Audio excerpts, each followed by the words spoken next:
First person I'm going to bring up this afternoon, this is somebody that's been a good friend of mine for a long time here in San Diego.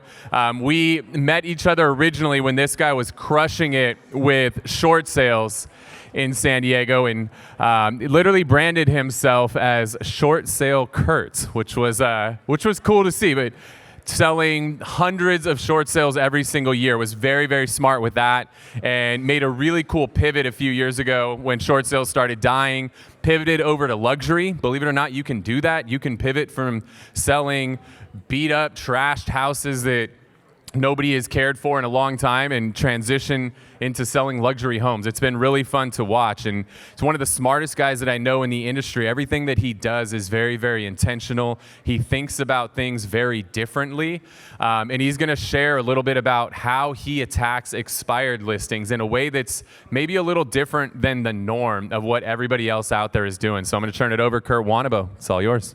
My sound on? Sound on? Sound on? You guys hear me now? Awesome. So I'm so happy to be speaking when everybody is now full or half drunk and not even back in the room yet. Are you guys getting value out of this stuff here today? Some of these speakers on the stage have been phenomenal, and they are talking about some real HLS stuff. I mean, high-level shit, right? Kyle was up here this morning talking about intentions and setting goals in 90 days and putting rocks in jars and sand, and that's some high-level shit, right? Tina Call talking about, being able to determine personalities with little letters and gears and putting the right people in the right seat. That is some high-level shit. Jim Bertel talking about, oh my gosh, spreadsheets and profit and loss. That's some high-level shit, right? Barry Habib, did you guys enjoy that? Yeah. A few months ago when Dan asked me to speak, he's like, why don't you talk about the market? You're so good about talking about the market and predicting things. Looking back, I'm so glad I'm not going to be talking to you about the market and following him. But nonetheless, a lot of high-level shit going on here at this event. You guys want to hear some more of that? Okay, that's not what I'm going to talk about. I am going to bring this down to some basic level shit. How many of you guys are just agents or agents on a team? Don't run hundreds of transactions and deals. So there's a lot of individual agents out there. Cool. So I'm going to bring it down. I'm going to bring it down to basics. I'm going to give you just one or two things that you can take back to start implementing right away to try and maybe help yourself get a listing. Does anyone want to get listings in this market? It's an interesting market. I've been in this business now for 20 years. I consider that kind of a cool accomplishment. I never saw myself being here for 20 years or longer. I'm pretty even Steven guy, Eddie steady. I do my 100 million a year. I have a small mid-sized team. My average price point's 1.5 million. So here in San Diego, that's kind of double our median price, just to give you some background. I've sold properties all over the state. Enough about me. Where do we get listings in this market, right? It's tough. It's tough. We're like little truffle pigs, like foraging around in the dirt, looking for anything we possibly can, because there's just not a lot of motivated sellers out there who wants to leave their super low listing or interest rate. So we're just looking anywhere for a listing. How many of you guys are having different conversations this year than you have in the years past with your current clients or your sphere of influence, right? I've been in this business 20 years. I used to call a past client, hey, Mary, how you doing? Oh, Kurt, so nice to hear from you. You guys have any thoughts of selling? Yeah, I think we might be selling. Do you know anyone that's going to be selling? Yeah, I think the Joneses down the street are going to be selling. You should introduce them. Right, but now my conversations with some of these people are different. They're starting to get kind of weird. I call a past client now and, oh, hey, Mary, how you doing? We're not selling. We don't know anybody that's selling. And I'm like, no, that's not why I'm calling. I'm calling to see how your relationship and your marriage with Jim is. I know last time we spoke, you were kind of annoyed because he was always, tapping his foot. How's that relationship going? Right? Or I'll call another past client, Susie, how are you doing? Kurt, we're not selling. I know. I'm checking in on Grandpa, right? He's getting up in his 80s. He got COVID last year. Is his health failing, right? Does he own a house? It's a different market, right? It's a different market. So we got to be creative here. We got to do things differently. And so I'm just going to talk about a few things that I do with expireds. Pursuing expireds are nothing new, but I'm approaching them from a little bit different respect. Let's see here. Expired listings. All right. In San Diego County, and here's our numbers, and I'm sure wherever you guys are from all across the country, they're probably similar. But here in San Diego County, we had 4,500 listings in the past 6 months that either canceled or fully expired. That's a lot. There's been 1,000 when I ran these numbers, in the first 2 months alone. And we only have 2,600 properties on the market. And yeah, I know some people, expire their listing to put it right back up to make it look fresh, but that's still a lot of opportunity, right? If you're looking for sellers who have raised their hand and said, I'm considering selling in the 6 months, why not attack them? Why not approach them? Why not offer them something? Because they could be an opportunity. Now, how many of you have ever pursued expireds before? Okay, so good, 20% of you. The rest of you that aren't should definitely start considering it. But it is important to understand who these people are, right? They are motivated sellers, but they're not always the easiest to deal with. They are super exhausted and frustrated, right? Their home's been on the market, they had people coming through, they got it all prepared, they were all ready to go to the date and no one showed up. The one thing they don't want is they don't want to talk to real estate agents most of the time, right? They don't want to talk to us. They're just like over it, right? They don't want to hear from agents about another magical marketing plan. Not in this market. And I'll tell you why in a moment, but they're just tired. They don't want to hear about how you're going to skywrite their property address in the sky and get their home sold. They don't want to talk about going through the process of negotiating commissions again with agents. They're in a process of regrouping right now. Okay, they're in a process of regrouping. But here's something that I noticed this year that's a little bit different, or at least in the last 6 months. For those of you who have ever called expireds before, right, or talked to them or had conversations, if you were to ask them the question, why didn't their home sell, what do they usually say? My agent sucked. My agent didn't do awesome marketing. My agent didn't communicate enough with me. My agent didn't sell the property. It was always about the agent, which was great, right? Because we could attack that. And we could say, you know what? I do things different. But this year I noticed, or in the past 6 months, I noticed something different when I started having conversations with expireds. It wasn't about their agent. You know what the number one reason they said their home didn't sell was? The market. Right? So it was like, And I say, well, what about your market? No, the marketing was great. My agent was awesome. They worked so hard. They farted rainbows. And I'm starting to think, how do I get around that? Right? If their agent was so great, you're going to come back on the market. Yeah, we're going to wait because it's better, and we're going to hire the same agent. I had to approach them a little bit differently or think out of the box. So again, these are things that you can do right away. What do these people want? Right? What do these people want in this particular market? Well, again, they just don't want another agent.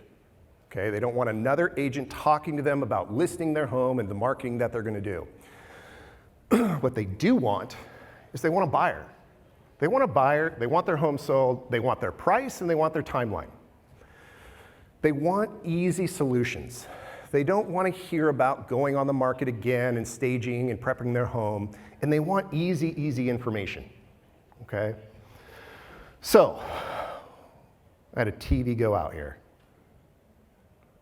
All right, two things I do with these expireds now. Option one, I bring them their buyer at their price with their terms, right? A real buyer.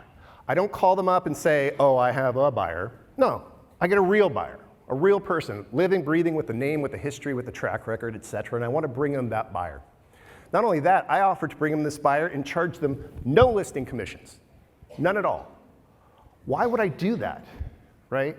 I do that because they're so frustrated, they assume every agent that approaches them only wants one thing, and that's the listing, right? So I'm trying to bring something to the table. I tell them, look, I'm going to bring you a buyer, your price, and your terms, and I'm going to charge you no listing commissions. I'll be happy if I put a buyer into escrow. Now, some of you might be thinking, where do I get these buyers, right? Now, I'd say most of us probably have some buyers we're working with, right? Buyers are not a shortage right now, but I start with one of my real clients. One of my real clients, and take all the things that they want in a home, area, price point, et cetera, And I tell these clients, look, I'm going to do everything I can to try to bring you off-market opportunities. And then from there, I go back in the MLS and I look for those expireds that relatively meet their parameters. And I call those expireds, specifically, the ones where I do have the real buyer. And I tell the buyers, look, I want to bring you in through as many homes as I can. I want you to be a willing participant in this. So I have these real buyers that I bring to them. Pretty simple, it's not rocket science, right? But some of the things that I do, like what do I say when I talk to these expireds? It's real simple. It goes something like this. Hey, my name's Kurt Wannebo. I'm a local real estate agent, and before you hang up on me, I'm not trying to get your listing, and I'm not going to charge you any listing commissions. I have a brand new buyer I'm working with. What they're looking for looks like your home is a perfect fit, and they're willing to pay your price point, and they probably can give you the timetable you want. Simple as that. But when you start that premise of, I'm not looking for your listing, not coming after your commissions, it changes the game. Why? Because most of you are calling with a premise of a marketing plan that you have, and they know you want their listing. How do I get this message to them? How do I get this message that I have a buyer? Anyway, I don't care. Call them, knock on their door, text them, email them, QR code it, right? But get the message to them, right? I have a buyer, here's a QR code, scan it, and maybe it goes to a page with a video of you saying this exact message. So, nothing too earth-shattering here, but just approaching it in a systematic manner and going after listings that are, the same as what your buyers are already looking for. It brings value not only to your buyers, but to those particular people. Now, here's the thing. I've done transactions like this before, where we bring the buyer through. And what's our goal and objective when we're calling expireds? What's our number one goal and objective? Get in front of them, right? Get in front of them. And so that's my only goal and objective. And so if I bring a buyer and I'm like, oh, I'm going to bring my buyer through at 3 o'clock, maybe a perfect fit or not, I don't know. We bring our buyer through. And I'll let the buyers go and walk off on their own. I'll ask the seller, do you have anything you want to tell us about the home or whatever? But something starts happening at that point. The seller starts asking me the questions, right? What's the market doing? Oh, who are you? Tell me about yourself, right? Oh, do you guys list properties too? Yes, right? It leads to a conversation simply because I brought them something of value. And sometimes we have done transactions where it's a perfect fit for our buyers, and our buyers write an offer. And I told them up front, I didn't want their listing, I wasn't going to ask them for a commission, but you know what they sometimes do? Well, we need representation. Would you also represent us? Sure. I'll represent a seller on the other side, especially even at 1 or 1.5% if I'm not having to put their home on the market and spend all this money on marketing dollars. Sure, happens all the time. So that's one thing that we've done. Simple, easy, again, it's not rocket science, but just adjusting your mindset of simply approaching them only for the listing and coming at them with a buyer can change things for you. One more thing we do. I call it, what do I call it? I call it, our team, our 5-point no sale analysis. You guys can call it whatever it is you want. You can call it 5 reasons your home didn't sell, or 5 reasons, or 5 things you can change the next time you try to sell. I don't care what you call it, but what we do is, in essence, we provide a report for them up front. We give them information up front. Instead of asking them why your home didn't sell, because we already know what the answer is going to be, the market. We provide them with information about what they can do differently next time. So we don't wait for that objection. So what do we put on these reports? What do they look like? Well, some of you who have been in the business for a while might remember an idea where you print out the expired listing and you highlight all the bad things the agent did with red marker. I tried to be a little bit more, unique from that respect, but we create a report. It's 1 page, it's 4 paragraphs. We write a report about what happened in the market while you were on the market. In your area, 15 homes sold, 9 didn't. The median price went from here to there, right? 1 home sold with multiple offers over list, so 1 didn't. I can't tell you how many times I talk to expired listings and they're like, no agent even gave me this information when I was working with them and they had their home on the market. And I say, yeah, that's just what we do. When we have a listing, we give them an update every week on every listing, what the market's doing, all of that. Second thing we do a little bit of an analysis on the marketing of their home. I just did one yesterday. And I said, you know what? I see there was a nice video on your property, and that's great, right? But it was made out of photos. It wasn't live video. Didn't have any of the community information, like the community pool, didn't have any shots of that. And I noticed that the video on YouTube had 4 views. And I know who viewed them. You guys, 4 times. Right? The next time, when you go on the market, you should get a video of your property, but make sure it's going to get marketed correctly so that there's thousands of views. So we'll break things down like that for them. I noticed there weren't floor plans. You live in a community where people want to see floor plans when it's on the market and give them some different ideas. So we do sprinkle in the marketing stuff. But again, I'm coming from the position of giving them information and helping them and in other information that they're going to read through and digest. I'll do an analysis of, I'll say, okay, you guys are on the market from last September to December. And during that time, in your neighborhood, this one sold in 19 days, and I called that agent. And guess what? They had 23 showings and 2 offers. So yours is similar to theirs. You should have had that as well. I'll say, this one didn't sell. You know, it had less showings, and talk about how that relates to them. But just showing them the legwork or the work that I'll put into if I were their listing agent, they start to think differently about you. I'll talk to them about, we do a little section on the buyer demographics, right? What is that? I ask expired agents or sellers all the time, what buyer demographic was your agent targeting? I don't know. Who do you think should be buying your home? Well, I'd imagine it would be a small family with 1 or 2 kids. Okay, what marketing plan was implemented to find small families with 1 or 2 kids?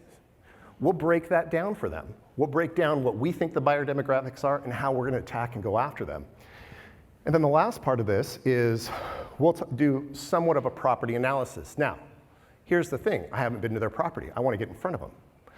So I'll mention something. Hey, I've seen some things in the photos that I think you can change in your property, and it would be more important, I can give you better information if I can come see it. So if you're interested in getting the last piece of the puzzle, or the last part of the report, I just need to come by and see your home for 5 minutes. Okay? 2 minutes? All right.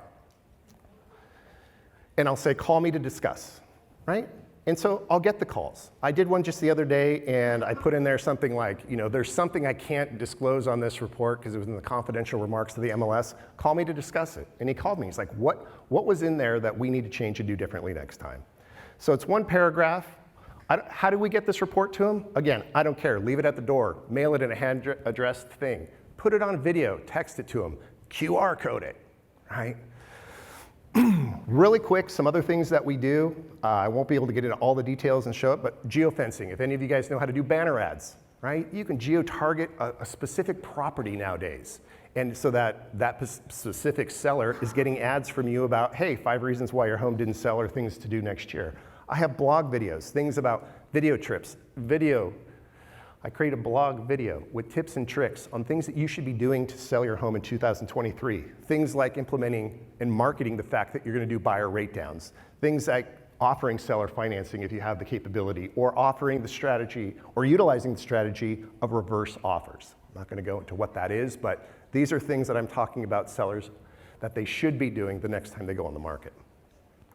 I have a blog video for expireds that says, how do you handle the question every buyer is going to ask you if you decide to go back on the market? What is that question? Why didn't it sell, right? I let them know that you need to have a strategy to be able to overcome that objection, or at least your agent does. And what are you going to say? And you can't just say it's the market, right? Because there were 60% of the other homes were selling. So you can't just use the market. You need to have an excuse and strategize around that. From there, once they're in my database, it's like they need to see every property I'm listing from here on out, right? Especially if they're blaming the market. I want them to see, well, even though the market, we still sold another one. We still sold another one. I only have about 30 seconds here, so there's the last tip that I use when talking to expireds. This is a verbal cue. And one of the things that I do when I'm talking to expireds is I start talking to them and I say, yeah, you have a rescue listing. Or we work all the time with people like yourself who have a rescue listing. And they inevitably always ask, like, what does that mean? Why do you keep calling my house a rescue listing, right? And I have to explain to them, you've been on the market before. You've made your first impression and didn't work out, right? You're gonna be dealing with objections as to why didn't your home sell? And so you actually are gonna have to work with a more experienced agent, implement better marketing, and do something different next time as opposed to the first time. Because it's actually now harder to sell your home than it was before. So I call these rescue listings, and it gets them thinking in a different way.